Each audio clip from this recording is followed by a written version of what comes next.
अकोला जिल्ह्यातील स्थानिक स्वराज्य संस्था निवडणुकीचे वारे आता वाहू लागले आहे। याच पार्श्वभूमीवर वंचित बहुजन आघाडीच्या निवडणुकीच्या तयारीला वेग दिला आहे।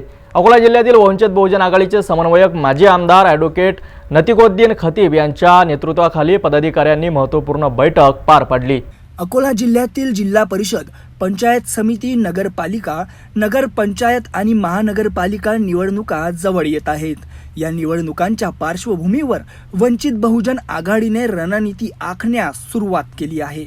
माजी आमदार ॲडव्होकेट नतीकुद्दीन खतीब यांच्या अध्यक्षतेखाली झालेल्या बैठकीत पक्षाच्या पदाधिकाऱ्यांनी निवडणुकीतील यशासाठी दिवसरात्र एक करण्याचा निर्धार केला।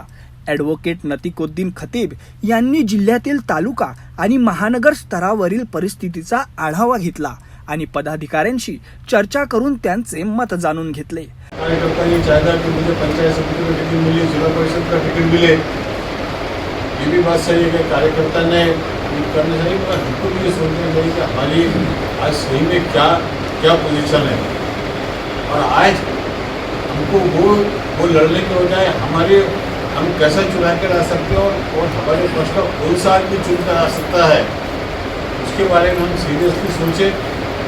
निवडणुकीत प्रभावी कामगिरी करण्यासाठी कार्यकर्त्यांना योग्य मार्गदर्शन देण्यात आले।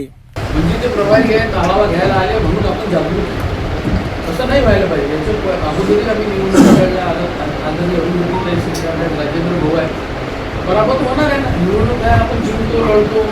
वंचित बहुजन आघाडीने अकोला जिल्ह्यातील स्थानिक स्वराज्य संस्था निवडणुकीसाठी कंबर कसली आहे। पक्षाचे पदाधिकारी आणि कार्यकर्ते निवडणुकीत यश मिळवण्यासाठी सज्ज झाले आहेत। आता या निवडणुकीत वंचित बहुजन आघाडी काय कामगिरी करते हे पाहणं महत्त्वाचं ठरेल।